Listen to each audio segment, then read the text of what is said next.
আসসালামু আলাইকুম রহমতুল্লাহ বারাকাতু। ওয়ালাইকুম আসসালাম ওয়া রাহমাতুল্লাহি ওয়া বারাকাতুহু। সম্মানিত শাইখ, আমি বাংলাদেশ ব্রাউনবাড়ি থেকে বলছি। তো জি শাইখ, বলেন।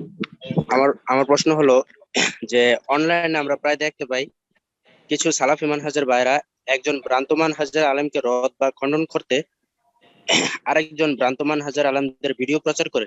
তারা বলে যে হকপন্থী আলেমদের ভিডিও দিয়ে তাদের খণ্ডন করলে তারা মেনে নেয় না, হুম, কিন্তু তাদের মানহাজের আলেমদের ভিডিও দিয়ে দিয়ে তাদের খণ্ডন করলে তারা সহজে মেনে নেয়। তো শাইখ, হুম। এভাবে রদ বা খণ্ডন করা কি সালাফি মানহাজ? এটা হচ্ছে ঠিক ওই রকমই যেমন বেদ পুরাণ থেকে বা বাইবেল থেকে যারা ওইসব ধর্ম অবলম্বী তাদের উপর হুজ্জত কায়েম করা। এক শ্রেণীর যারা নন মুসলিমদের দায়ী বিশেষজ্ঞ তারা এই কাজটা করে থাকেন, যে বেদ পুরাণ থেকে হিন্দুদের ধর্মের ভুল ত্রুটি তুলে ধরছেন। তারপরে আপনার বাইবেল থেকে তুলে ধরছেন আহ খ্রিস্টানদের ধর্ম সম্পর্কে ইত্যাদি, এবং তাদের হুজ্জত কায়েম করছেন এসব।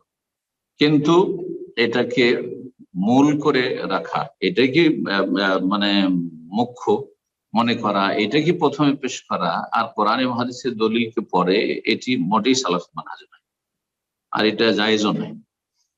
কিন্তু কেউ যদি কোরআন এবং হাদিসের কথা পেশ করে আর তারপরে যদি অমুসলিমদের কিতাব থেকে তাদের খণ্ডন করে, তাহলে ওলামারা জায়েজ বলেছেন।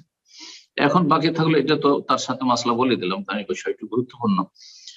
কিন্তু বেদাতি আলেমদের বক্তব্য দিয়ে এক বেদাতি বা এক ভ্রান্ত মানহাজের বক্তার বক্তব্য দিয়ে আর একজনের খণ্ডন করা, এতে হচ্ছে কি ওই ভ্রান্ত মানহাজের যে বক্তা, যে হয়তো একটা দুটো মাসলাই বা কিছু মাসলাই সঠিক কথা বলেছে, তাকে ভাইরাল করা হচ্ছে। হ্যাঁ, তাকে মানুষের সাথে পরিচয় করে দেওয়া হচ্ছে। আর আপনি একজন সালাফি আকীদা মানহাজের লোক, আপনি খেদমত করছেন, কিন্তু ভ্রান্ত মানহাজ যে অনুসারী এই বক্তার বা আলেমের খেদমত করছেন আপনি, বা আলেমের যে চিন্তা চেতনা ধর্মীয় তার খেদমত করছেন, এটা আপনার জন্য গুনাহর কারণ, নেকির কারণ নয়। আশা করি বিষয়টি বোঝা গেছে। সুতরাং এরকমটা না করে আপনি কোরআন সুন্নাহর আলেমদেরকে এই বিষয়ে আলোচনা নেই, আলোচনা না থাকে সেটা আলাদা কথা, অবশ্যই আছে। না হলে বলেন কোরআন সুন্নাহর সালাফি ওলামার রয়েছেন, তাদের আলোচনা যথেষ্ট রয়েছে। আর তারপরে যদি না থাকে কোনো বিষয়, তাহলে তাদেরকে আপনি লিখেন অথবা বলেন যে তারা এই বিষয়ের উপর আলোকপাত করেন। জি, বারাকাল্লাহ।